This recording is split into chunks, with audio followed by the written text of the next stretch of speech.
Hey there, it's the Machine of Nonsense, episode 152, and we're talking everything coming out in January of 2024. That's crazy to even think about. But The future. 2024 is almost here. It's the day after Christmas right now. Kayla, did you get everything you wanted for Christmas? More than I ever wanted. Oh, hell yeah. Too much stuff. And how about you, Mike? Everything you wanted for Christmas? Hell yeah. I got Mario RPG. Hell yeah. I got a cool purple PS5 controller that I really wanted. Cool. Yeah. How about you, Eric? I'm sitting at this desk that I got for Christmas. It's awesome. Took a while to build. Deskmas. And yes. Yeah, Deskmas. It fits all. I put a picture on Facebook, and everyone commented about how many monitors I have. It fits all my monitors. It's great. Yeah, I had a really stress-free Christmas for the most part, and hopefully that leads to the rest of the holiday season. A lot of days off and stuff. That's always great, you know. Oh, yes. I am on vacation as we speak. That's wonderful. That's the best. Yes. We're doing a little sequence breaking here in terms of our episodes. So we're actually recording 152 before 151. So if we don't mention anything about our awesome Naughties long list in episode 151, that's the reason we haven't recorded it yet, guys. But you know, that's going to be great. It's going to be a great episode. 152 is all about January of 2024. Before we get into everything, what's coming up? That's coming up. We haven't caught up in a while. Our last episode, 150. I know this is real confusing. This is 152, but our last episode was 150. This is all. It's gonna make sense eventually, but in the year 2000.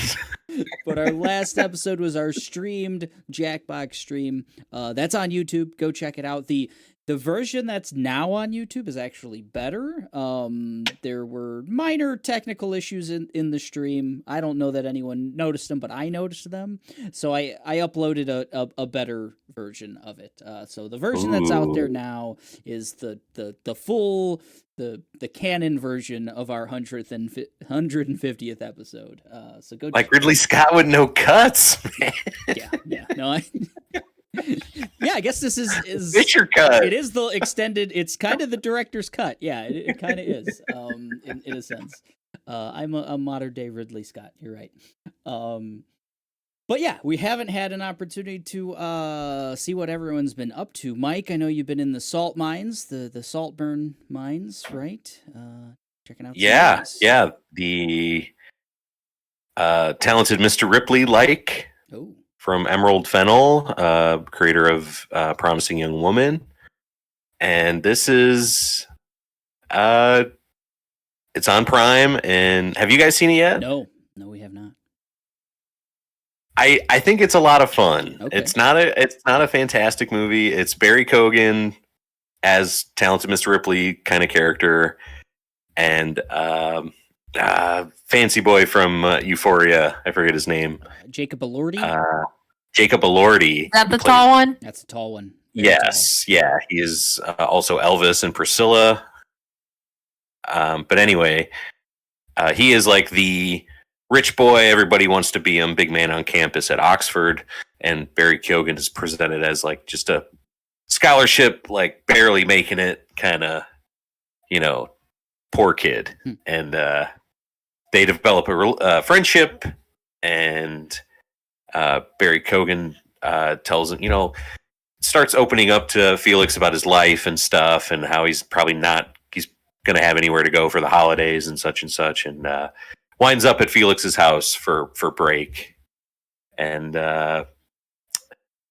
he gets mixed into this kind of world that he wants to stay in, let's say. He doesn't want to leave this kind of lap of luxury. And it goes on and on, like gets crazier from there. And it's not great. It doesn't always make a ton of sense, really. There's a lot of leaps in character, kind of where you thought they were and what they were kind of what they were all about. And but it's got a lot of style. It's a lot of fun. Good soundtrack. And Barry Keoghan is just, if we ever really need to make a lot of categories and there's like weirdo of the year, I'm pretty sure he's going to be in something. Because there are some like moments in this movie that are like, whoa, holy, you did that. Holy shit. Like, we definitely He can, would like, be flip weirdo of a the year. switch. That guy, oh, he's Yeah, he can, like, yeah. twist. Yes, he's come far from Dunkirk as just being a normal Our next Joker, shipboat. you know? Yeah. This he could do it. He could do it for sure. I've also seen Maestro. Have you guys seen that yet? No. Tell us to see it. Or The second Bradley Cooper directed film after A Star Is Born. And man, it is an immaculately made film. I think the half of the film is in black and white. The second film is in color. And man, Cooper just, I don't know. I've never seen Star Is Born, but this makes me want to see it for the first time. There's one scene in particular in this back half that I don't know. It thawed this cold heart in my and was like amazing. Like one of the best things I've seen this year was like this one scene. I kind of get the critics saying like it's not really about Leonard Bernstein. I guess I didn't explain that. Maestro, the main character, Leonard Bernstein, the great composer and real dude. You know, just yes, yeah. And I went into this only knowing of him from the REM song. And if you're coming into this trying to really learn about Lenny, about you don't learn about West Side Story at all. They skip over that. It is really a relationship story between him and Carey Mulligan, and Carey Mulligan is amazing in this movie. Always. And she's really good in everything, but this is one where I'm like, whoa. She has a lot of scenes where it's just her face in the frame and characters off screen, and she's just holding a conversation with them or monologuing to them, and she does so much just with her eyes, and just a great performance. Probably one of my favorite of the year, for sure. Oh. But yeah, it really is just their move, like the relationship between them, for sure. And I really enjoyed that whole aspect of it. Sticking with movies, I finally saw Boy and the Heron, the Miyazaki's quote-unquote final film. We'll see. Breathtakingly gorgeous movie. I highly recommend seeing it on the big screen if it's still available. I think the best looking Ghibli movie I've seen. Wow. And it's a young boy living in World War II kind of Japan, and losing his mother, and kind of discovers a weird spirit world, and that's very Miyazaki like. It's very Spirited Away. There are definitely a lot of connections between a lot of his movies, and was really, really along for the ride and digging it the whole way. There's some really dark moments, really funny moments. I think Robert Pattinson's great as he is the Heron. He's kind of like, I never would have known that if I wasn't know told that. Yeah. Doing a very different kind of voice. And the movie just takes a real just 180 as far as like making sense for me at a point. So if you're kind of really looking for it to answer questions or anything, or just really like tell an A to B to C story, it kind of doesn't. And I've I've kind of come around on it a bit. Like I've thanks to like hearing Andy Greenwald from The Ringer, his ideas about what it all meant and things like that. I feel better about it. But I highly recommend it for sure. Just for the animation alone. I rented a kind of a smaller thing called Dreamin' Wild. Cool. Have you guys heard of this No, one? not at all. It's always popped up on my Amazon like new releases kind of for rent thing, and it's Casey Affleck and Walton Goggins, Nice. and they were like in the 70s an act, a rock and roll duo when they were teenagers, and they released an album called Dreamin' Wild, and it didn't go anywhere until like 30-40 years later. This record company that kind of makes a big deal of discovering kind of records that were lost and not, like forgotten to time, kind of get interest into the record and stuff. And you learn a lot about Casey Affleck's character. He's like this tragic genius kind of thing. He invented this, incredible record basically just by himself in this ramshack kind of record studio that his dad made. And Beau Bridges plays the dad, and he does a really great job. I haven't seen Beau Bridges in much of anything lately, and it was nice to see him still out doing his thing. And you find out a lot of stuff about how Beau Bridges owned like a huge amount of farm, and how he kind of was slowly liquidating that to pay for all of the record studio stuff and everything, and really pretty good stuff. I had not heard about it at all. I haven't seen any buzz about it, but I like that a lot. And last movie, Leave the World Behind. I think you guys did you guys talk about that on the pod at all? I think only that we've seen it. I don't remember if it was on the pod or not, but yes, we have seen Leave the World Behind. Yes. Man, that's on Netflix. Really like it. I finished it last night. One I kind of watched like in 3 or 4 sections, and I think it kind of works that way because the movie is kind of cut into 5 parts. Yeah. Chapters. I can see that. Yeah.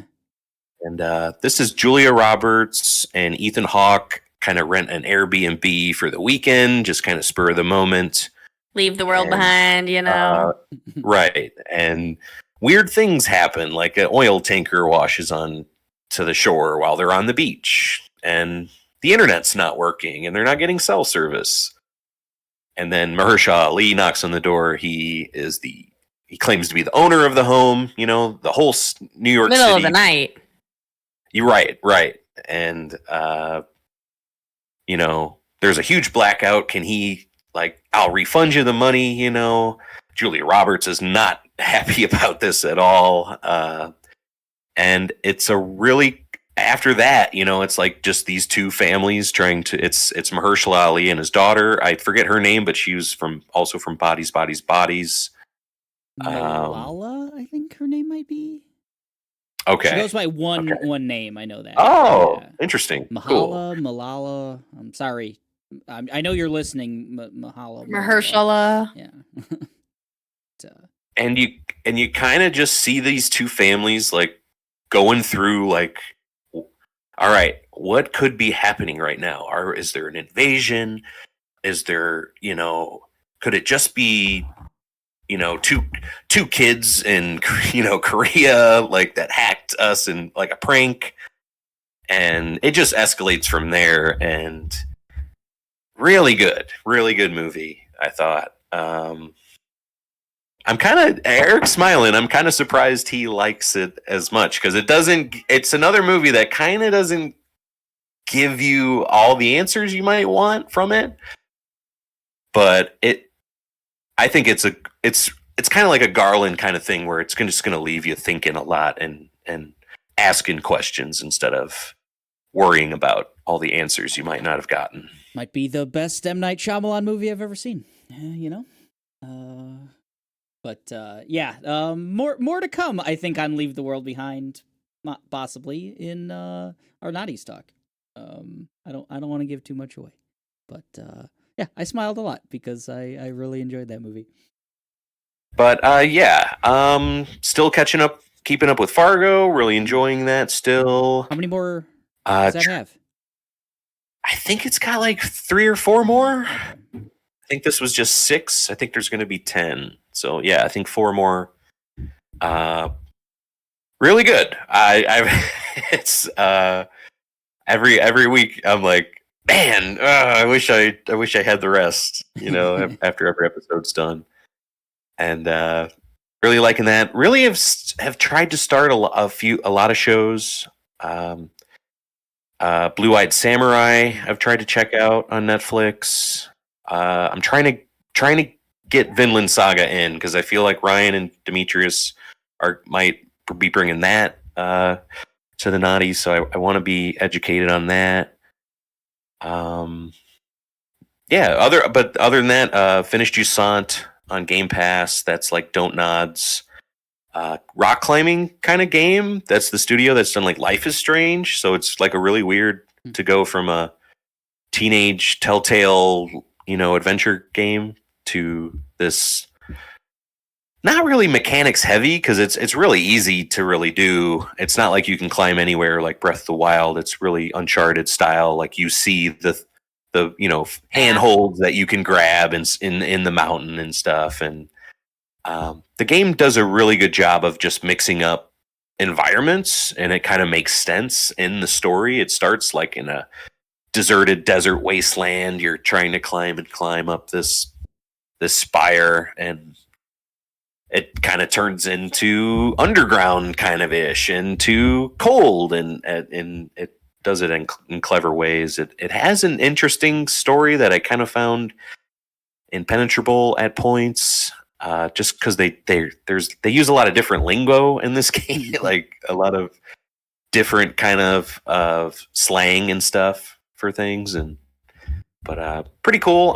Probably say it was like 6 hours or something. I'm really glad I played through it, and been playing Mario RPG like I mentioned in the little Christmas update. But man, that game is awesome.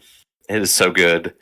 I really like all the little changes they've made. Like you can fast travel now.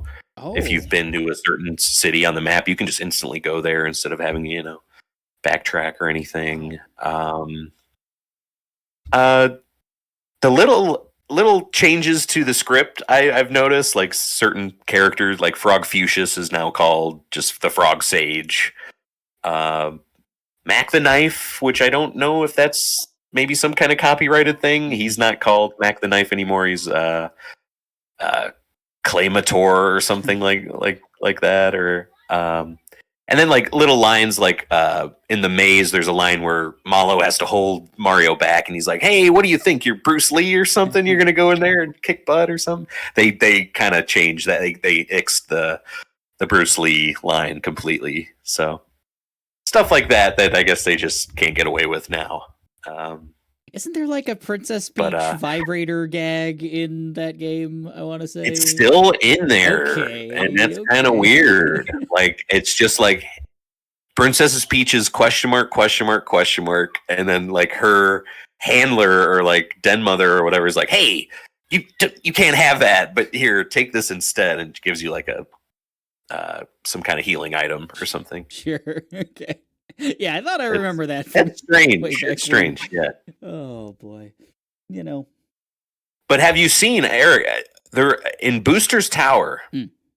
So later on in Booster's Tower, you can clearly, like even on the Super Nintendo, the pixels, you could still see like, okay, that looks like a Samus doll. That looks like a doll of like an R-Wing or something. Right. But in the reception desk, there's been something that I don't think anyone knew what it was, because that's how crude the pixels were.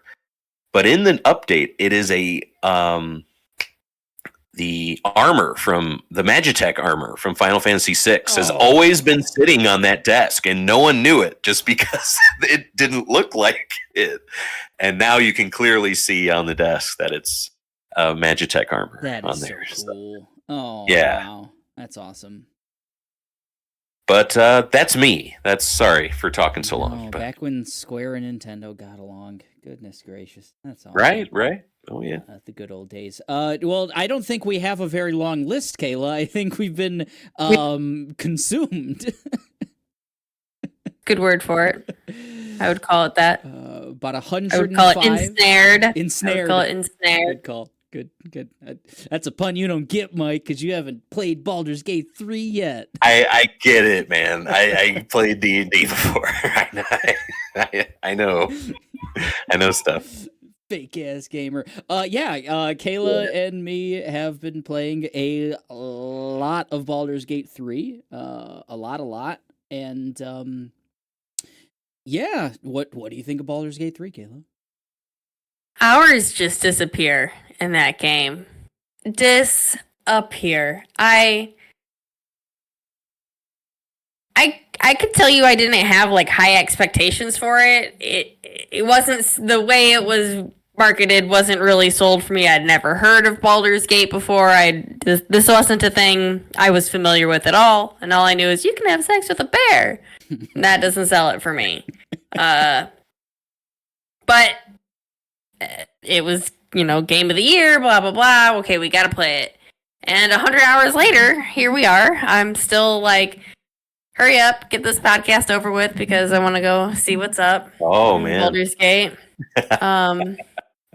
Straight up, like, called the day off. Made Eric call the day off. Played Baldur's Gate all day. Sick. Yeah, so I think I like it. I think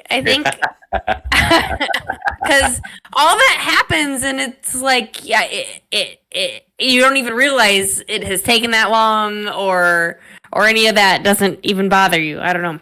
It's quite a like vortex or something that I'm trapped inside. Yeah, there have been like multiple like full days, like with the holidays and stuff. We've had days off, and yeah, we did call that one day off last week or whatever else. But it's been easy to just like sit on the couch and we're playing co-op, and the co-op works pretty well, and you can just kind of pour some hours into it. It is a game that I think you need to pour hours with, and I think I'll get into some details and stuff in the Naughty's talk on how some things could be a negative in some ways. I think this game can be a little impenetrable at points, but still, like we've played it over 100 hours. I think we probably got still another 20 to 30 maybe left, I think. And easy, I'd say. Yeah, and oh man, it's been a ride though. And I'm 2/3 done. So yeah, it's cut into 3 acts if you're not familiar. So we're in the third act at this point, but they seem to be equal in size, essentially, the acts. And if the first 2 were 45 hours each or something, then kind of this one probably will be also. So we have strategically planned like chores around charging the controllers because boom, we'll play for a couple hours, put it on the charger, vacuum the house, do the laundry, play for 2 hours, do another load of laundry, do the dishes, boom, charge the controllers, just sessions. The controllers were dying on us at first, like all the time. Yeah, had to get real good about plugging them in. Got backups. Yeah, those PS5 controllers out, but we're playing on PS5 if we didn't mention, and how does it feel? It feels good on gamepad, like just on a DualSense. I think it does. Yeah, okay. It does a lot. I think it does a lot of vibrations and stuff. But just as like, I guess I really want to know, how does it feel in combat? Like doing all those choices, going through. I think it feels great. And spells and everything. Looking on enemies. As someone who, like, I haven't necessarily played D&D, but I've played other tabletop games. With this, I feel like it's kind of helpful because a lot of your like reflexes just automatically happen. You don't have to remember those things. That's pretty sick. I like that. Like all of those things you don't have to worry about. It just does them for you. That's pretty sweet for me. Right, like if you have like extra dice stuff, that kind of Right. Right. Okay. Yeah, Or that like Cool. something spells will only be available after you have done something else, and boom, shit, it's a fucking option. Yeah, I'll do that. Right. I think that the interface took us a little bit of time to get used to. I think the game in general, you kind of need some time to figure out. But I think it's like there's radial menus and stuff. Like the most of it's on radial menus that you kind of toggle through on the controller. All of that feels really good. Combat and stuff is very XCOM like. I mean, so if you played XCOM on a controller, it feels pretty similar in that sense. I think the D&D of it all gets to be really cumbersome, but like I think me and Kayla are not really optimizing things in the ways we should. We got like 4 or 5 abilities that we really like per character, even though we have 20 that we could be doing. We've picked like the ones we know and we love, and let's do those, you know? And it's a team of 4. So that still gives you a lot of different combinations, you know? It's like a team of 4. We've chosen our 4 or 5 abilities. That still gives us a lot of stuff. But how much body do you have, Eric? How much none. You like it. I mentioned it like a little bit impenetrable. Like it goes heavy into like. I don't know that you need to know D&D, but I imagine it really helps to know D&D or to have like played and enjoyed D&D because there's terminology. There's like, I feel like I've played a million like Final Fantasy RPGs or whatever else, and each of them I feel like I can get really quick. I can get the terminology and stuff like that. I feel like it took a little longer. The tech, right? You know, this has its own language in a sense. There's a lot of storylines. There's a lot of species. There's a lot of worlds. There's a lot of aliens. I got a tadpole in my brain. I'm mind flared. They got me. I'm trapped. This is a ton of lore and history that if people have been reading these books D&D. and creating campaigns in these worlds and reading up on all this stuff, they know these things pretty well. A lot of proper nouns that they're dropping that kind of just go over my head in a big way, but cool. Like it's still, even with all of that said, there's some really cool, like the story goes in some interesting places. The characters are really cool. That's why everyone's, if you listen to anyone who played the game or whatever else, like, oh, they love all the characters and everything else. And there's a reason. They're really well drawn out. We have a team of 4, but then we have a camp with like our other character companions. We don't really use all of them, but like they still, as you're doing stuff, I'm loyal. As you're completing quests and stuff, you still do you go back to your camp, and even a character you have never used will have something to like say, like, oh wow, you found that awesome book that I mentioned 10 hours ago about, here's why it's important. I'm just here at camp, thanks. Yeah, so you still get a feel for like the different characters' personalities and stuff, even if you're not playing, like if you've chosen to just play with the ones, and they all level up together, so it does allow for swap in, swap out. Right. But that's good. We haven't like dabbled in that. We found the 4 that we liked and ran with it. So we haven't. I've changed though. I still had to change, but I will say that all the characters are very like unique and different. Each of them have like their own quirks and relationships and needs and stuff. Do they have like moments where they're like, "Hey, I'm interested in checking out this guy who killed my wife," or something, and you have to bring them along, like to try to break up, kind of like you said, your loyalty to certain characters? Is there stuff like that? I would say you don't always have to bring them along. Oh, okay. We have done their storyline Yeah, we've done their storylines without them, and then go to camp and have the conversations. And there are benefits to. We've definitely noticed in certain storylines, it seemed like you were kind of supposed to, or you may have benefited from bringing this person along. Okay. Because so you guys just didn't give a fuck. Okay. For the most part, like we found the ones we like. Like they're just because we did try sneaky lockpick guy. Healer, tank, spellcaster. Sure. Boom. Those are 4. Right. I think a really fun little primer for the characters. We just watched it. There's a holiday. Oh, it's so cute. It's like a 4-minute Christmas thing on YouTube. It's from Larian Studios. It's all the voice actors. It's an animated little short. A Christmas animated short with the main characters of the game. So check it out. Ooh. It's like Baldur's Gate 3 Christmas short or something on YouTube. It's cool. You get to hear the different voice actors, and they all, even though it's short, you get their personalities. Like, oh, that's the mean one, and that's the funny one, and that kind of thing. So I think it's worth checking out to get a primer for the game. But they're cute. That's honestly been it, right? I mean, we did watch Leave the World Behind, so we already talked about that, and I feel like that's it. That has been it for like kind of 2 weeks almost. But that's okay. Time well spent, I think.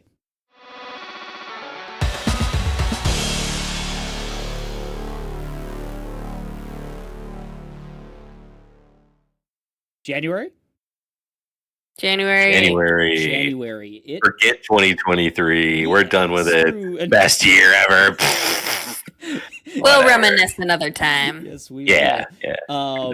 January 2024. Wild. We are almost there. And starting off January 2024 is The Brother's Son, a series coming to Netflix starring Michelle Yeoh as a mother of 2 sons and also a crime boss or mobster.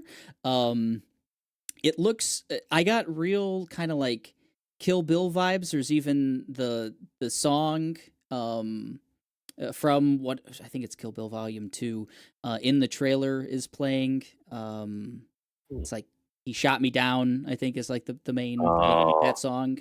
Bang gotcha. Bang, I think you're right. Yeah. That's playing throughout the trailer and stuff, and the premise seems to be Michelle Yeoh and her one son are kind of deep into the Jade Dragons or something like that, or I forget what she mentions, but like an organized crime family. But she's got another son who knows nothing about it. Like he's just going to high school or whatever else, and she's protected him his whole life from her life and her other son's life, and now that's coming home to roost. Like the crime is hitting home. So he's like, the revelation is that like, oh my God, my family is like this mob family or whatever else, and he doesn't know how to take care of himself in these situations, but his one brother's like an action star, and so is his mom basically, and it looks like an interesting mix. The choreography looks really cool. It looks like it's kind of a dark comedy. Like it seems like it's going to be super violent and stuff, but also pretty funny. So that's the Brother's Son coming to Netflix. What did you think of that trailer, Kayla? It was a lot. It's a show, so Michelle Yeoh looks great. Mm-hmm. The other 2 people we've never seen before, right? I think it said like introducing Justin something. Yeah, neither of their names sounded familiar. I have them here actually. Justin Shen. It has it listed as a comedy series, so I like Netflix stretching out. I like Beef as far as kind of dark Asian centered cultural dark comedies. Yeah. So I'm in. Without a doubt. Did you check out the trailer at all, Mike? I did. I checked it out. I saw the script and had no idea this was coming out. And if this one gets like rave reviews or something, it kind of looks like a lot of shows are just trying to do action. Like I like on a week-to-week kind of thing. I don't know. But Netflix, I guess, doesn't do it that way anyway. It's just like here's a movie we chopped into episodes. But I don't know. I feel like Michelle like 5 Yeoh's been like episodes? doing everything that she can after getting that Oscar. She's really in a lot of projects lately, and good for her. I don't know. I don't know if I'm going to be watching this one. Yeah, if the benefits that we just get more Michelle Yeoh, no one. She's great. Yeah, good stuff. So that's January 4th, The Brother's Son coming to Netflix. On the next day, January 5th, we get Night Swim coming to theaters. This is a Blumhouse horror movie about a haunted pool? ? Starring Carrie Condon and Wyatt Russell. They are like a young family who buys a home in like a new town and finds a pool that seems to like. It seems to be like a portal or a void or something to a different dimension, potentially. I got to give it to the trailer. It doesn't show too much. And maybe that's because the premise isn't too much. But I thought it was creepy. Like there's like a Marco Polo kind of the trailer on that one. Yeah, Night Swim. Made me think of Swim Fan. it always does make me think of Swim Fan, and I'm like, wait, this is nothing like Swim Fan. The Marco Polo thing was really eerie in the trailer. I thought it was pretty well done. It's just such a kind of dumb premise, like it's a haunted pool that but you can really do a lot with that. I don't know, like Stranger Things only did so much with Barb, and we need more creepy pools. I agree. Come on. I agree. I don't ever want to own a pool, but I like the concept of pools,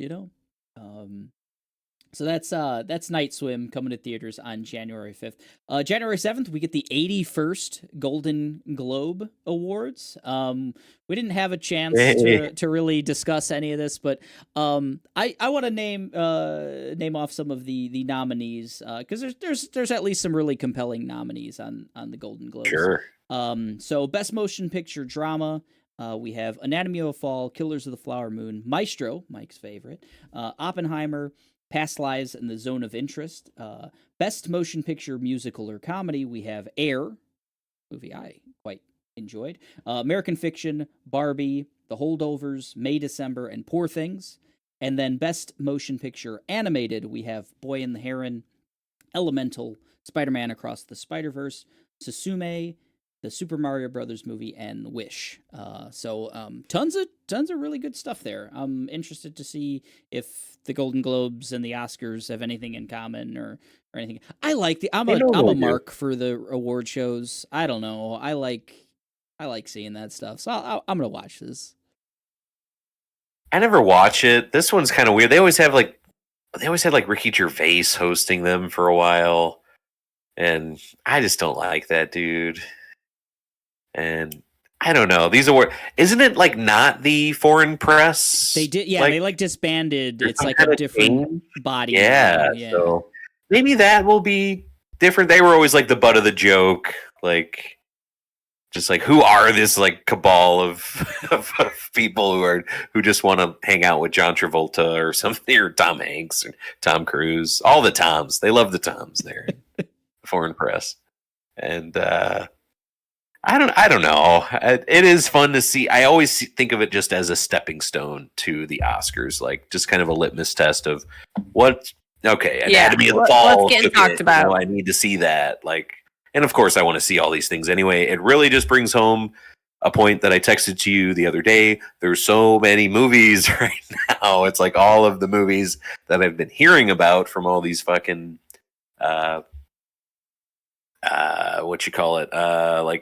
Sundance and all those things, and Cannes, the film festivals. There we go. They're finally coming out here, and trying to see as many as I can. I have Past Lives rented. I started it last night. I fucking fell asleep. I was so tired. Oh no. So tonight I'm gonna see Past Lives, and I'm excited. Yeah, I'm excited for you because that's definitely before I have to talk about the best movies of this year, I gotta see some of them. So that's it's like I feel like, games are kind of done. TV's kind of done until next year, but movies are like, hey, it's Christmas. We're here, motherfuckers. We're still coming out. Yeah. It's like, so like like Ferrari on Just Christmas. Yeah. That's wild. And gonna be still fun. There's a lot of exciting stuff. Anatomy of Fall sounds like my kind of movie. American Fiction sounds really good. I want to see all of it. I'm gonna try to see everything I can. Hopefully. Good friend of the pod, Katie, will applaud that because we got to have our Oscars episode. Yes. January 7th, the Golden Globes, the 81st Golden Globe Awards. That's on CBS, everyone. I think also streamed on the internet for people who don't have Channel 2. That's Peacock, right? CBS. Or is that 5? Is that NBC? Oh, gosh. I always get it messed. Peacock is Paramount? NBC. Yeah. Okay. Paramount is CBS is Paramount. I think you're right. Yeah. Okay. He knows, guys. I don't. I really don't. January 10th, we've got Echo. It's finally coming out. I think this one's locked in, guys. I think they've locked it in to streaming simultaneously on Hulu and Disney Plus. You have to change your settings on Disney Plus to the MA set to allow mature content on Disney Plus. Whoa. So if anyone has it and wants to check out Echo, there's actually a settings change you have to make. If you have Hulu, I did that as soon as the Netflix stuff came over, like Daredevil. Or whatever. I'm not right. Give me the stuff. And you mentioned Daredevil. Echo looks like it's really trying to be Daredevil. Yeah. I think in a lot of ways. And trailer was intriguing to me. I like as trailer much was as intriguing. I was like, oh wow, this at least is some good fight scenes. It's 5 episodes. He's probably. Oh, it's only 5. Okay. They're all dropping day of. So January 10th, you'll have all 5. I wonder because I know the Daredevil show that they're doing has hit a lot of speed bumps. It's not doing great. I wonder how involved because Fisk is in the trailer, right? Seems like to be a big part, Kingpin. at least in terms of the trailer. Yeah, you can't have Fisk without Daredevil at this point. He is, but also there's definitely like scenes in the trailer that we've already seen from Falcon from Hawkeye. Hawkeye, yeah. Okay. Yeah. Probably, yeah, some overlap. I don't even know like the time period. It may be like overlapping with that time period and stuff. Where they don't know either. Yeah. It's okay. It's all multiverse, it doesn't matter. I don't know. I feel like we're trying we're trying to like put our fingers in the dam, but all these holes are just happening and I don't know. What is Echo going to be important in a year or two or whatever? They're trying to reconfigure all this fucking Marvel stuff together, like to fit with. Instead of Kang, it's going to be Doctor Doom now. That's like every dumb Facebook rumor thing I see now. Yeah. So I don't know. I think one of the biggest questions I have and thing I'm really intrigued in. You mentioned how much like Marvel's thrown for a loop right now with all of the Kang stuff, Jonathan Major stuff, and even before that. But like, what if Echo comes out and it's fucking awesome, right? If it's like just really cool, it's that like Daredevil hallway fight scene, but for 5 episodes or something. No one's gonna watch it. No one's gonna watch it, and yeah, where does it move the needle? Does it change decision making in any way? It's a weird thing. Like it could be really good, but just not go anywhere. Not even get a second season or something. Like if that's not in the plan, it's a weird place. If this is really good, I think it could really just make sure they keep feeding money into Daredevil that route. Why put out so many different like you got to bite, you got to take it.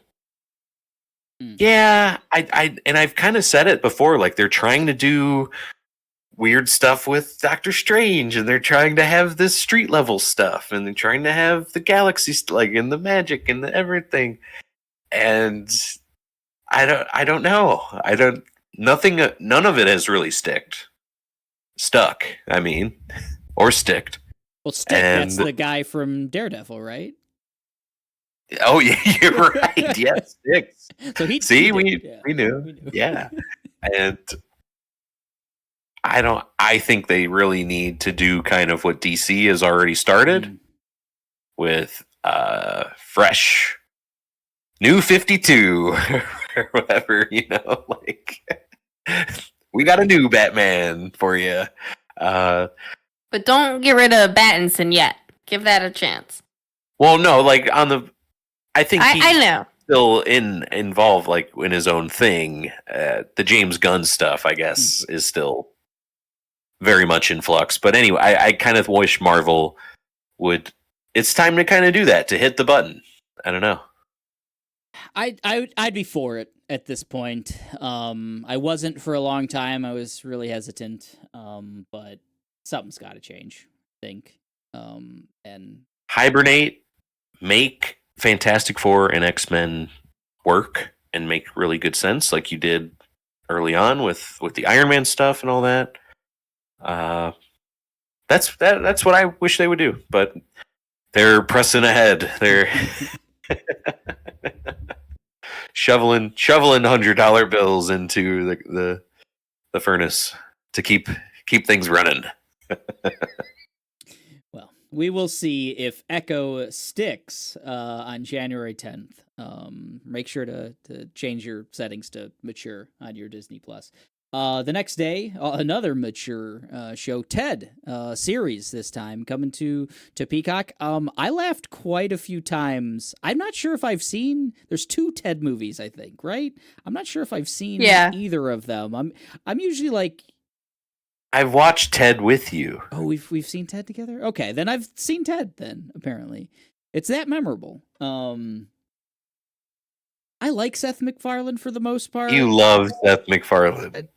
I used to love Seth MacFarlane, and he's still around. He's still in my life, I found this the trailer pretty funny for Ted. I don't know if I would watch it, but it's the origin story, because we needed a Ted origin story. It's him going to high school and just very very Boston high school. Everyone's got thick accents. I don't know. It seems like it might be the only way that we get like a stoner comedy to happen. It might be a Peacock show called Ted, and the jokes. It's very, very stoner comedy. Yeah, they don't make them like that anymore. They don't. Man, they keep giving this guy money. They just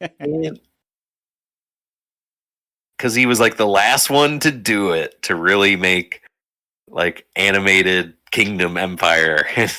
They just think he's got the goods, man, and it's not 2000 anymore. It's fucking nuts. Oh my god. It's that singing voice. Well, oh well. They keep the Sandman. Netflix keeps flinging money at him. I'm glad McFarlane's doing the same. I guess keep getting them checks. Our 2 Seth. greatest visionaries, Adam Sandler and Seth MacFarlane. The kids, by the way, love that fucking Leo movie. That fucking dumb lizard movie that he made for Netflix, the animated movie. Oh, I don't know that one. Oh, it's one of the Sandler and Netflix movies, and it's animated, and it's about a lizard who is like a what's that movie with the dude that died? He was like a therapist in the bathroom. Whoa. Yeah. I do know. Charlie Bartlett. Charlie, yeah. It's basically if a lizard was Charlie Bartlett for all these messed up kids in this elementary school class. And he helps them. Oh. And Bill Burr is the turtle, and he kind of thinks he can be like helping kids too, and he gives them the completely wrong advice. And but anyway, it's bad, and the kids love it. Wow. I don't know, man. You're selling me on it. If it's Charlie Bartlett with a lizard, I'm kind of into that. I don't know. As someone who's only caught bits and pieces of it, that's what the movie seems to be to me. But anyway, it's the Sandman still has a hold on the youth. Is all. Oh, he does. We watched. Maybe McFarlane still does too. You're so not invited to my bat mitzvah. Yeah. Yes, that was a thing here as well. It was The kids, Amelia was totally on board for that. Oh, that's a perfect movie for her. I feel like. Right. Yeah. Yes. Yeah. She's like wanted to show friends the movie. So she converting? Good for him. No. She just tell her they get like 12 gifts or 8. There's eight not gifts. 8 gifts. There's really not that much great stuff for her. Demographic, really. Like, oh, you're saying that Hollywood doesn't market to like teenage girls or really women in general? Not really. Not in great ways. No. Yeah. No. I think you're but the first to ever say that. There's Dear God, It's Me, Margaret. And there's that fucking bat mitzvah movie, and that's it. Wednesday season 2 can't come soon enough. For every teenage girl in the world right now.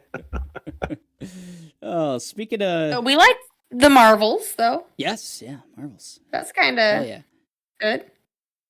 Yeah, you're right. It's pretty good, Spice Girls type. Girl power movie, totally. Sticking with girl power, might as well, right? It's not next on the script, but fine. We're changing it up. Mean Girls. The musical, but they won't tell you it's a musical. Coming to theaters on January 12th. If you look at the logo, there's totally a music note in the logo. Oh boy, hit the microphone there. But other than that, they do their best to obscure the fact that this is a musical. I've seen this in trailer in movie theaters. I've seen it on YouTube ads. I've seen it a lot, and I had no clue whether this was a TV show, made for like streaming, sequel, a reboot. I had no idea it was a musical at all until today, actually. So, Tina Fey's involved. I have no idea what this is gonna be. Yeah, it's like twisted by Tina Fey. It's interesting because I think she's like executive producer. She's in it as well. I think she plays the same part she did in the original, as does Tim Meadows. I believe. I think they're the only two returning cast members.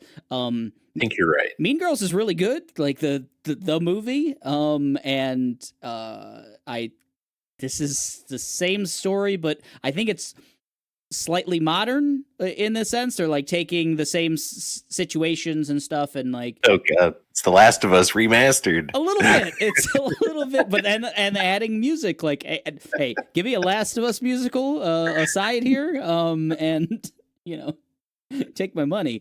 But I don't know. It's weird. It's weird marketing. Like you said, it's out there, but it's not out there, and just a funky concept in general. But I hope it's good. I don't know. It looks weird to me. I never liked Mean Girls, so I'm not interested at all.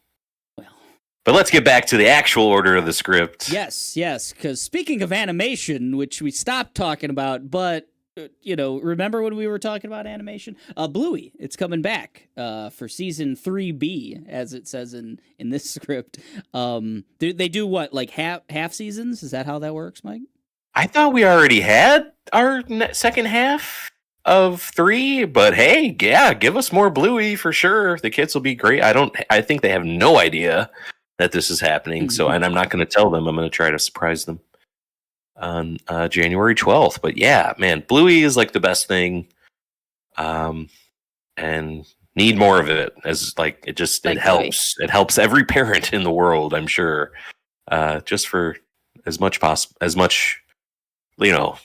7 minutes in a day, even if that's all it helps. It's the best. I heard something about an astronaut episode. Is that right? Is that a standout episode? Thought I had heard on a podcast there was a really good astronaut episode. There probably is. I don't even know if I've seen all of the new stuff. I think I've seen all of the first 2 seasons because they would just rewatch it so much. But there's not a bad episode. Mm. They're all just like, oh wow, that was like just a little ball of joy in every little tiny episode. Seen about a half dozen, and I would have to agree with that Yeah. sampling. I haven't seen a bad one. It's really good. So that's Bluey coming January 12th. Also January 12th, Self-Reliance, the Jake Johnson vehicle. This looks like a lot of fun. So the concept is Jake Johnson is in like a reality show, or like he's nominated for a reality show. Hey, do you want to be on this thing? All you got to do is survive. No one can kill you as long as you're with someone. But people will be trying to kill you, and then if you survive, you will get this prize. I don't even remember like what the prize is, like $1 million or something. Doesn't matter. Like that. Yeah, Doesn't matter. Doesn't matter. But just the most bizarre concept. Anna Kendrick is also a contestant, and they're going to work together or not. Great concept, coming to Hulu. I don't think I mentioned, and Jake Johnson, big fan. Directed as well. Okay, yeah. I think it was directed. Oh yeah. Wow. I caught it in the trailer. Yeah. Because he's not playing himself, but it introduces Andy Samberg is playing himself. He's like the one that is like recruiting him for it's like a Most Dangerous Game like type scenario. You're being hunted, and it just looks awesome. It looks really fun. Anna Kendrick works really well in like assassin kind of buddy comedy, does. Like with that Mr. Right movie she did with Sam Rockwell. That's really good. I think this is just her pocket, and Jake Johnson can just charm any person. Like I think he can do that thing he does with any like on-screen kind of thing that he's got going. So it just seems like, I hope it's really good. It's only coming straight. I thought this was like a theater thing. So straight to Hulu. Yeah. Oh, then that's great. We can just watch it. We don't have to worry about how much money it made or anything like that. So Hulu kind of does these things well too. Like really, these kind of comedies are really only found on Hulu. I remember like Palm Springs years ago. And I'm excited for this one. This might be my number one. Ooh. We'll see. Yeah. That's Self-Reliance coming to Hulu January 12th. My de facto number one, January 14th, is True Detective Night Country, the 4th season of True Detective coming to HBO. New showrunner this time, but Jodie Foster is the star of this one. I think I've mentioned it on previous episodes because I think it had a 2023 release date. I think we might have talked about it on one of these pods, but it did get pushed back to January 14th. But True Detective Season 1's like my favorite show of all time. True Detective Season 3 is up there as well. And we don't need to talk about True Detective Season 2. You're usually a defender. I am. It's just not in kind of the same league as those two. That Sword and Shield's getting heavy, huh? A little bit. Like you're tired. I understand. Too much criticism. Excited for new. Yeah. If season 4 is the quality of season 2, I'll at least be all right. It's fine. But no, I'm really excited. It's set in like a remote. I love that like remote Alaska. I believe it's Alaska. But like The Thing in Antarctica, anything that's like in that remote snowy kind of thing. Right. 30 days a night or 40 days a night? Whatever. Yeah. Because if a bad thing happens out there, it's really bad. Because so much, the environment makes it so much worse. And there's like weird ritualistic killings, as there always are. They're being like, the bodies are being spiraled. They're like put in weird symbols and stuff. The like cult element of it all. That True Detective has done really well before. That it's got me hooked. Like you could have got me, like just the name was already gonna get me, but the setting, I'm real excited to Jodie see Foster. Jodie Foster. Exactly. I'm not familiar with her partner. I should have looked up her name. But they seem to have an She's interesting in something dynamic. else too. Yeah, she did look familiar. But it does seem like they're playing on what they've done really well in past seasons is the budding heads of like the buddy cops, but not buddy cops. Has been done so well in previous seasons, and it already just from 3-minute trailer seems like all right, these two are gonna go at it and in a big way. I don't know. Need a big HBO show. I don't know about you guys, but I open up HBO like probably every day. And I just scroll for a little bit and I don't find nothing. What the hell? What is happening over there at home box office? We had Like, Scavengers. come on. Did you watch man. Scavenger's Reign? He recommended it. Oh, okay. That was 2 months ago. It was a while. Those were the That before shit. Baldur's Gate times, Mike. Like, Right. yeah. I just need some stuff. I need it. And hopefully this is it. Yeah, they did have a really Where's cool Max? sizzle like trailer of all their like 2024 stuff recently. So there's some stuff. Nah, I feel like they got nothing. They'll surprise us. Scavenger's Reign came out of nowhere. Really good. True Detective Night Country coming January 14th. I'm a little excited. The 15th, we get the 75th Primetime Emmy Awards. I downloaded a PDF. There's a PDF version of all the nominations, and I have it open right here. But there are when they say it's the 75th Primetime Emmy Awards, I think they mean like that's how many nominations there are. There are 75 awards that they're gonna give out because it is there's a ton. Because this Emmys is movies and TV, I right? believe you're correct. Yeah, and Or is that golden? Or am I wrong? Is that golden? I don't know. you might be. I Yeah, it think might that- be Golden Globes and Emmys is just television. I think that's how it is, but it's TV. it's every Thank bit you, of thank TV. It's like Right, down to right. the like best variety show that's on a Tuesday. Like it feels like Yeah. it is so. I don't know if Anyway. streaming kind of really muddied this, or like just Maybe. YouTube or something like has really expanded what they consider content and TV at this point. But the Emmys is something I take a little more seriously because that's it's kind of the Oscars for TV, and I just hope some of the stuff that I love, I hope Bill Hader can get recognized for the final season of Barry.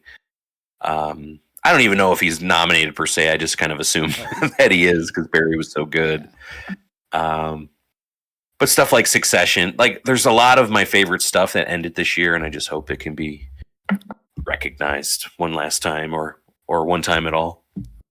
We'll get the Abbott Elementary folks on there, and they're always a lot of fun at the Emmys. Had they kind of taken the Modern Family reign of winning every year, or well, Ted Lasso was winning that a couple times, right? Yeah. The Okay. last couple Ted Emmys Lasso's that up we've there, watched have been like dominated by Abbott Elementary and Ted Lasso, and Ted Lasso. Okay, and those are just fun That's cool. ensemble casts, and they all seem to like each other and stuff. At least in the award shows when they get on stage and Good times. yeah. I just I want the Bear to win stuff, and I want Barry to win stuff, and Succession to win stuff, and Res Dogs if it's nominated. Like I don't know. Carmi got himself an Emmy last time out, so Good, Yeah. great for him. I hope someone else can get one he had a though. good speech if I remember. So that's the 75th Primetime Emmy Awards coming to Fox on January 15th. On the 18th, we get Prince of Persia, The Lost Crown, the first video game on our list here. That's coming to previous gen and current gen consoles. Sorry, Switch, and PC. It seems This like a looks really fun. The setup of it, the mechanics of it look fun. Yeah, it's like a Metroidvania, 2D kind of game. You're not the prince. You're like, I think, trying to find the prince, trying to save the prince. You're his like elite guard. I didn't know that. Okay. It just looks great. It looks like there's the color looks cool. You're like dashing, platforming. Seems like they're gonna use the time mechanics in some way. There'll be the ability to rewind time or change your runs in some way like that. But yeah, these like 2D Metroidvania games are all the rage, have been for a while now, and it just looks like a really colorful, cool one in a that Prince of Persia world is just kind of cool, and this seems to be playing up on like that Middle Eastern mythology kind of stuff, and just really cool looking game. That was another one that was kind of delayed as well, if I remember correctly. Well, I just think I find it really funny that we're getting a brand new Prince of Persia game before we ever get that Sands of Time remake that we talked about, like on one of our. It might have been the January 2023 episode. I need to look back, and it might have been the January 22. Yeah, maybe that was. I will go back to like episode 3, Eric. I promise you, is when we talked about that. I think so too. And we talked about how bad it looked, and then literally, like a week or two later, is when they announced, "Yeah, we're kind of we're gonna take this back to the garage and do this." But yeah, it should be fun. I've heard that it feels really good. They've done a lot of preview events. With a lot of outlets and stuff, and they always come back like, man, it just felt really great, and blah blah blah. And that's what you want with a Metro. Like it looks smooth. You're moving around so much, and you're constantly a lot of backtracking and stuff, and it helps out a lot if it's just fun to move and fun to just get around. And maybe it looks like they do that. Yeah, the platforming looks fast and smooth, and it looks like big, like, whole screen types of like attacks are a big thing, or big parries, like big action kind of moves seem to be the order of that game. So we'll see if we find the Lost Crown, Prince of Persia: The Lost. Also, fuck Ubisoft though. Fuck Ubisoft. Yeah, kind of always, perpetually, pretty much. And he doesn't even mean all of the awful things they do as a corporation. He means he lost the draft because of the Avatar game. But in our hearts, you were the winner of our draft, Mike. Should have been. Prince of Persia: The Lost Crown coming to just about everything January 18th. On the 19th, we get I.S.S, the International Space Station, coming to theaters. Ariana DeBose is the star of this one. Really cool concept. The trailer that I saw, and I don't know if there's multiple out there, but it looked a little like too much. Rough. Well, yeah, they always show too much, but like a little rough. Like the CGI wasn't quite there, or like the quality of like the stream was bad. Yeah, like they streamed it was bad. But other than that, like the concept is super cool. So it's the US and Russia are both on the International Space Station, and as always, like politics, they even say like in the trailer, their conversation with each other, politics don't exist up here. We're all here for science and for, the betterment of humankind. And all of a sudden they look out the window and it looks like nuclear bombs or some kind of big baloney everywhere. Yes, the world is blowing up, and they get a call from whomever saying like, you got to take this over, like for the U.S. And there's a great line. It's like, well, if we got that call, what call did they get? Kind of thing. And now it's like war on the space station. Cool concept. It's cool. No. Cool. It's like Among Us, the movie. Yeah. It's like a terrible idea. I saw this trailer for when we went and saw Boy and the Heron, and I thought it looked really good. Okay. I thought that concept was really cool, of just like what happens when, oh shit, the world is being destroyed, and you're totally kind of safe from it for the time being, and what do you do? Like, just seeing all that, and I don't know. It looks like a movie I would dig. Yeah. Man, between Leave the World Behind, Civil War, and this, it's Yeah. It's a lot right now. Yes. Yeah. I am so pumped for Civil War. Oh, yeah. We'll be talking about Civil War. Yeah, I.S.S. Coming to theaters January 19th. Yeah, interesting. January 24th, we get Like a Dragon Infinite Wealth, which I think is the third Like a Dragon / Yakuza game we've gotten in about like 10 months. I think you're right. Yes. And I don't know. I can never discern what these trailers are or anything else. They always look really good. Like these games look like their visual style and stuff looks really cool. And I've heard they're hilarious and heartfelt stories and characters and whatnot. This one's set in Hawaii, which is fun, I guess. I guess they're bringing the Yakuza to Hawaii. But Ichiban is the main character now. It's both of them, right? In this one, because I feel like he runs into the other guy in the trailer. Am I getting that wrong? I don't know. I don't know the characters. I think it's still just going to be Ichiban. We did have a Kiryu game recently, The Man Who Erased His Name or whatever it was. But yeah, this was the trailer that kind of blew up because it was like Ichiban waking up nude, like on a Hawaiian beach and stuff. And that's what these games are known for. Like they're very wacky and zany, but like Eric said, there's also a lot of heart to the characters. The series was kind of always a brawler, but with Like a Dragon and now Infinite Wealth, there are more turn-based RPGs. And I don't know. I know Aaron likes them a lot. I tried to play Like a Dragon and I couldn't really get into it. I don't know if I can even. I think these games have always been pretty much you could jump in anywhere kind of stuff too. And maybe if this one is like a Dragon had so much buzz around it, and if this one kind of has the same thing, I might just be forced to really force myself to play it. Kayla's a recent convert to turn-based gameplay, so. Hey. I like it. Mario RPG, the best at it. Let me tell you. I need to make that co-op. I want to check that out. Yeah, I want to play Mario RPG again, real bad.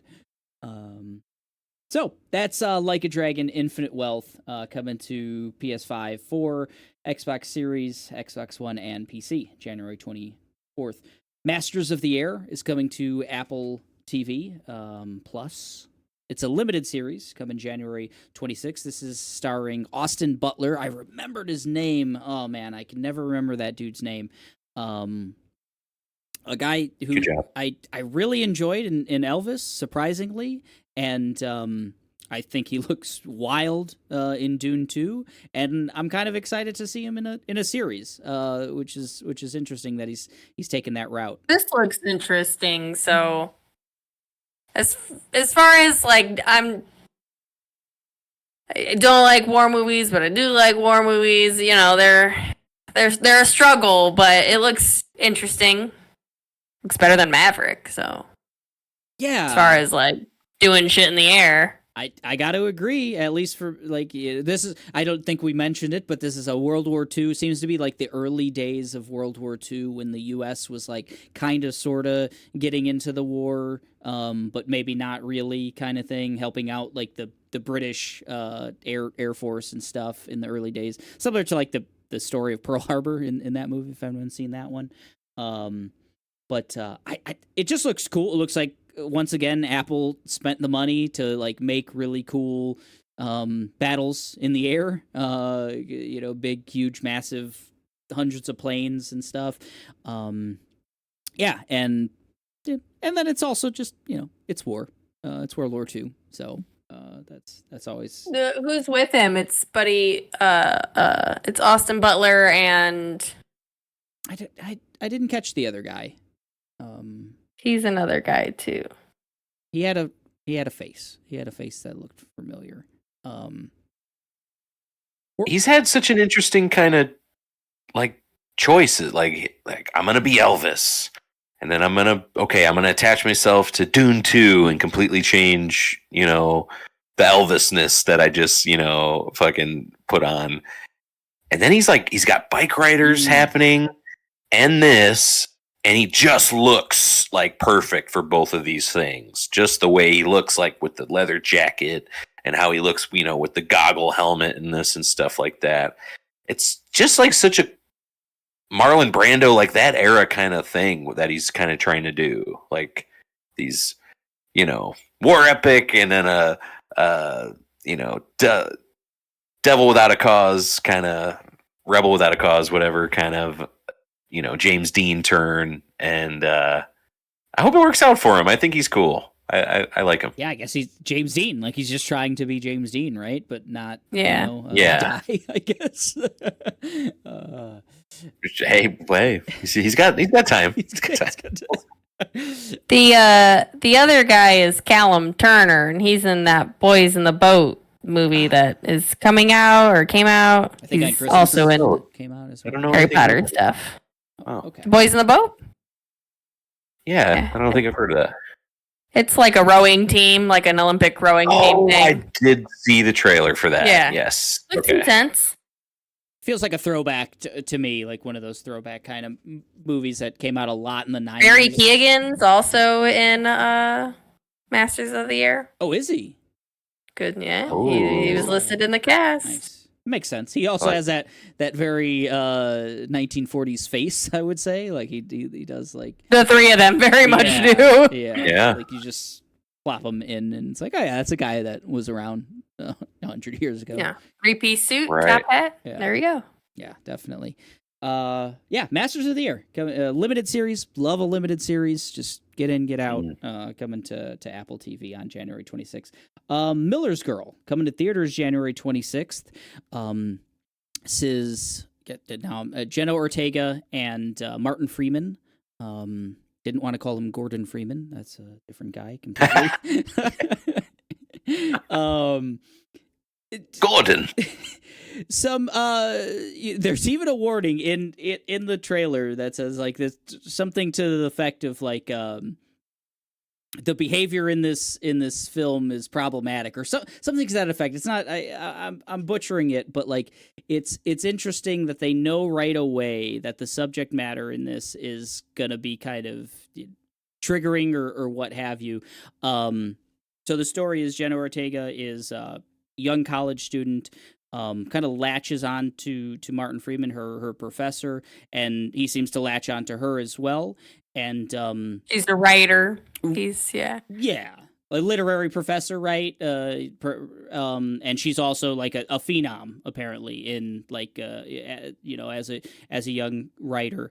And then there's a tension between them, and it seems like her writing takes a very dark turn, and he reacts to that, saying, "Oh, like you can't write like this. Like this is not appropriate for our class or for our school. You got to change it, or you'll be suspended or expelled or whatever else." And then she said, "I'll fail you." Yeah, and she says, "Oh, will you?" Like that really challenges him, and it looks like she's going to expose a relationship they had, maybe. Like, did they? It's a very like, whose side did anything happen untoward? Is it all a figment of her? They don't give it all away in the trailer. They don't, and that's the real compelling thing. I went into it a little squirmy, and then I still left the trailer squirmy, but like intriguing. I'm intrigued by that one. It's weird, like, talking about Austin Butler and his choices. Jenna Ortega just seems like she's fine being in that Scream Queen kind of thriller, This horror kind of gave genre. me, like, Jawbreaker vibes, like Regina George vibes. Right. And I do feel like, Poison okay. Ivy with Drew Barrymore, that kind of thing. Yeah. Story. So I would like to see her become a little bit more in charge and within her power. So hopefully this helps. Well, yeah, those movies were like, into okay, something is it a more- man taking advantage of, but who is really taking advantage of who in this situation? And I mean, just for her in those acting movies as used to be a like, dime a dozen, and we don't really get them that much now, at least to a quality that this looks like, and could be good. she could do more. She could do I more hope dramatic so. I like her. stuff. Yeah. Yeah, that was another thing that made me put it on the list in the first part. Like, I do want to see something other than Scream and X and that kind of thing. Yeah. Wednesday. This is only a slight departure, but it there's an opportunity Isn't here. It's still in that thing. I don't know. I hopefully her leaving Scream and then getting past this, because I think this counts in that same mold. Yeah. She can do other stuff, I hope. Yeah. Like Austin Butler. Yeah. Yeah, definitely. Dune 3, starring... Women, just do what the guys do. Easy. Come on. Oh. And vendors. Someone hit the button. Dee's not here to play producer. That's Miller's Girl, coming January 26th to theaters. Also, limited release in theaters on January 26th is Sometimes I Think About Dying. This looks wild. This is Daisy Ridley. It's a very like quiet trailer, and I think it might be like a very like quiet, slow moving movie, but she's kind of just this stuck in a rut, 30 something who seems to just go to work, not be on really, the spectrum. Maybe be on the spectrum, something like that, but just like goes about her life in a very kind of solo way, and apparently also thinks about dying. Seems to be probably depressed or that kind of thing. Meets someone, they go on a date, and then they have to navigate their mutual weirdness. So the guy seems like he's kind of also a little weird, little odd.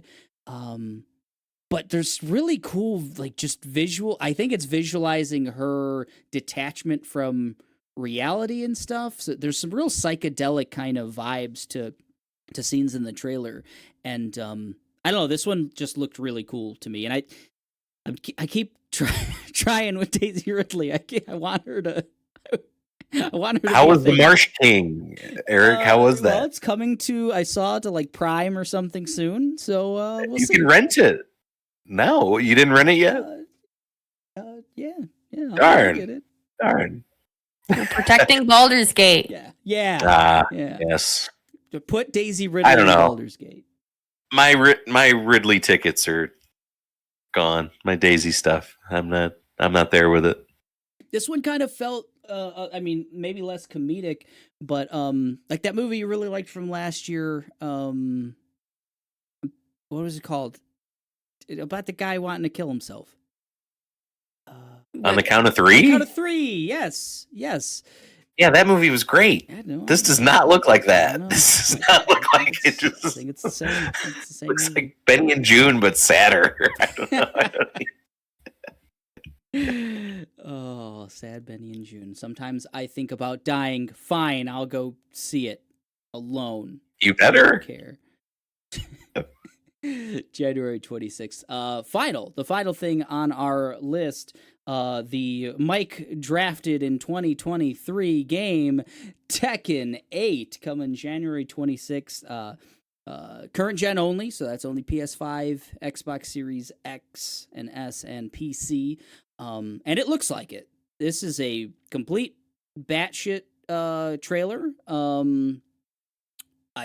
Heihachi's nowhere to be found. I don't know if do you know the lore of Seven? What will you do? Did Heihachi die, or I don't know. I don't know. The story stuff in 7, the story mode was pretty bad, but the fighting and just like the other modes were really good. That's fine. Get rid of all of the Mishima stuff. They're not doing that. They're not doing that. I'll tell you. Sure. But yeah, I think Akuma like kills Heihachi or something. Like that was the whole reason of bringing Akuma into the Tekken lore from Street Fighter. But yeah, King of the Iron Fist tournament is back. I love Tekken. To me, it is part of the big three with Street Fighter and Mortal Kombat. And I just hope that it's great. Even though they fucked me on my draft, it should have came out like a month ago. That's fine. Harada-san, I forgive you. But don't know how much I'll actually play, but I hope it makes a big splash. I hope it can early in the year. Not too much going on, and I hope it's great. Man, Tekken has storylines? Didn't know that. It really does, yeah. Tekken's like it's not even. It doesn't even have like the cool campiness of like Mortal Kombat storylines to really fall back on. So Tekken's it's just Tekken just needs to just be about the fighting. You know, it just needs to just really focus on that. Hopefully.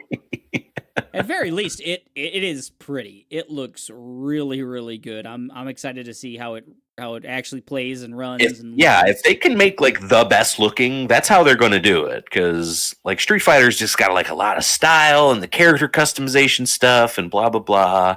And Mortal Kombat's always got the cool story mode. And if Tekken and Namco can just like make it the best looking.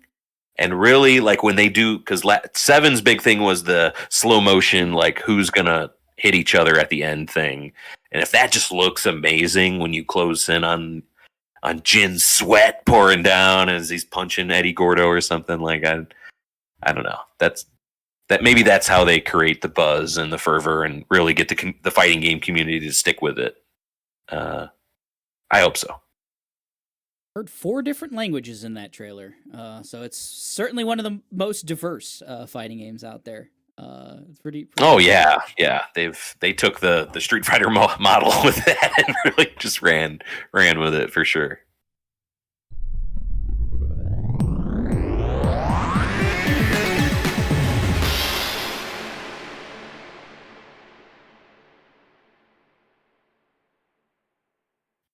Yeah, so that's Tekken 8 coming to current gen consoles on January 26th, and that's January. That's January of 2024.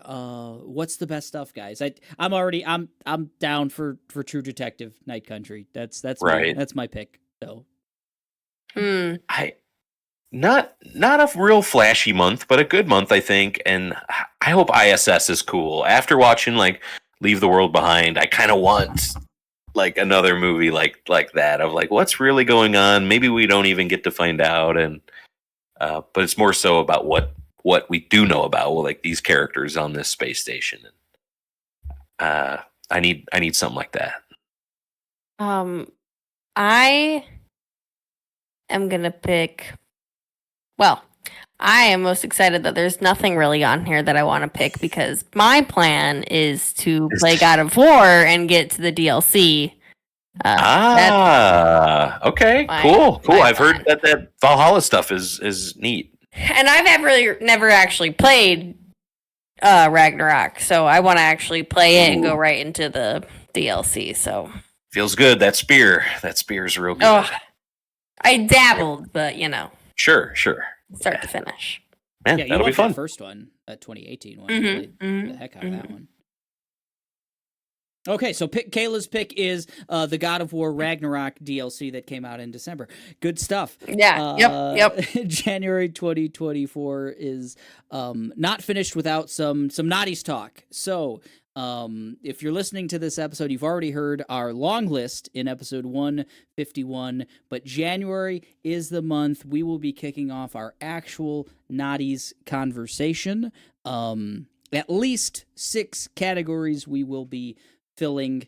Please check that out. The 7th is on. We're still discussing on whether we're going to have a 7th category, maybe an 8th. Who knows? We're still figuring that out. But January is going to be the month of the nonsense of the year awards, our best of and worst of the year 2023. That'll be coming at you pretty soon. All of our episodes are up on YouTube now. Check us out there. We're on all the podcast apps. Check us out there. Go ahead and subscribe. We got a bunch of new subscribers that came out to the stream. Thank you, everyone who came nice. Out. And that's awesome. Keep on subscribing. Keep on telling your friends and stuff. If you don't like checking us out on YouTube, check us out on our podcast app or vice versa.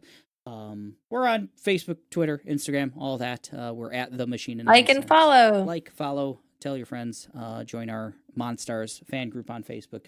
Do it all. Send us an email, machineandnonsense@gmail.com. gmail.com. We'd love to hear from you. Put a comment on any of our YouTube videos. I get an email with any of the comments, and if it's something fun or something funny or question or anything like that, I'll mention it on a future episode. All right. I think that's it. Episode 152 is in the books. We talked all about January 2024. We're really excited for True Detective, Night Country, for I.S.S, and to replay God of War Ragnarok. And get into that DLC. Get into that DLC. Thank you for a little lull. Thank you so much. I think that's a great point, Kayla. To just have time to catch up on everything. Yeah. Is nice. And have a couple good things sprinkled in there. You know? Yeah. Stuff I'll still want to check out. Yeah. Like, I still will. I hope that I.S.S. movie is good. That'd be the one I was most excited for, and you said it, so. Boom. Well, 2-1, you lose, Eric. Yeah, you're right. You're right. Well, everyone, go ahead and catch up on the Machine of Nonsense in January, if none of this was your fancy. Yeah, great call. We're getting out of here, and we're saying goodbye. Bye. Bye-bye. See ya 2023. Get out of here.